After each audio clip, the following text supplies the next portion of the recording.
quelle est la situation? Alors, la situation actuelle, les amis. Depuis un certain temps, tu fournis des efforts considérables qui peuvent être d'ordre physique ou psychique.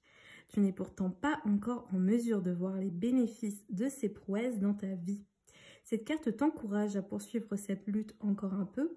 Les difficultés auxquelles tu fais face ne seront pas vaines. Tu n'es pas encore au bout du chemin, mais la quête que tu mènes est efficace et portera bientôt ses fruits si tu en ressens le besoin. Regarde en arrière tout ce que tu as déjà accompli. Cela te donnera la force d'avancer encore. Alors, voici la situation. Maintenant, on va voir avec la carte 2 les pistes pour identifier le blocage et les obstacles qui compliquent ta situation actuelle. Alors, voici la carte des obstacles. Plonge en toi pour trouver ta propre vérité. Cette idée que tu te défends, ce point de vue que tu ne lâches pas, est-il le tien ou est-ce un copier-coller de ce qu'il est de bon ton de pensée? Parfois, nous partageons une idée, un peu par obligation, ou nous taisons notre propre point de vue par peur que nos proches nous rejettent. Tu ne peux cependant pas faire comme si cette vérité nue au fond de toi n'existait pas, même si cela te demande un effort considérable de pousser plus loin ta réflexion. C'est la promesse d'un alignement salvateur entre toi et tes propres valeurs. Voici le blocage actuel, ce qui complique ta situation. Mets-moi en commentaire si ça te parle déjà. Et puis, si tu veux plus d'informations, n'hésite pas à me faire un petit coucou en commentaire ici ou sur Instagram. Pour la carte numéro 3, on te livre un conseil. Oula! Voici ton conseil. Fais de toi-même ta priorité. Tu prends beaucoup soin des autres et tu outrepasses parfois tes limites.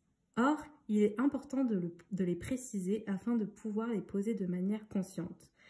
Pour autrui, l'affirmation de ces limites dans ta vie est la manifestation de la manière dont il est acceptable ou non de te traiter.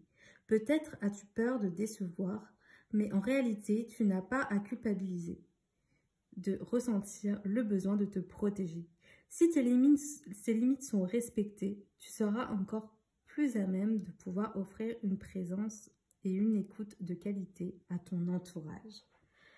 J'espère que ce conseil t'aura parlé. Avec la carte numéro 4, oh, c'est dur à dire ça, la carte numéro 4, on va t'apporter des éléments de réponse à la question posée. Si tu as une question actuellement par rapport à tout ça, par rapport à cette situation, on va te donner des éléments de réponse avec la carte numéro 4. Alors, prends ton temps. Le rythme de vie dans lequel nous évoluons actuellement a tendance à nous faire oublier que nous ne pouvons pas avoir tant ce que nous voulons instantanément et que les joies et que les jolies choses prennent du temps pour se construire. Cette carte t'invite à pousser ta réflexion un peu plus loin. Quelles seraient les étapes nécessaires à l'accomplissement de ton projet? Comment peux-tu agir au quotidien pour t'y inscrire pleinement? Rappelle-toi qu'avancer un petit pas après l'autre garantit davantage de résultats qu'une précipitation fougueuse. Ok, j'espère que ce conseil t'aura aidé, que ces éléments de réponse t'auront aidé. Enfin, avec la carte 5, on va te donner une ouverture sur l'avenir. Elle va comporter une idée d'évolution et d'aide à voir sur le plus long terme. La dernière carte, on te dit de prendre du recul. Il semble que tu aies foncé tête baissée dans une situation qui te rendait très vulnérable. Tu n'as visiblement pas pris le recul nécessaire pour prendre la décision qui t'aurait fait grandir et fait ressentir aucun regret. Il n'est jamais trop tard pour dénouer une situation qui semble t'enfermer dans un déterminisme inconfortable. Tu peux faire un pas en arrière et changer la donne. Rien n'est joué. Vois la situation sous un autre angle. Te fournira sûrement les éléments dont tu manques pour agir de manière éclairée. Voilà, j'espère que ce tirage t'aura apporté quelque chose. N'hésite pas à me le dire en commentaire. Bye!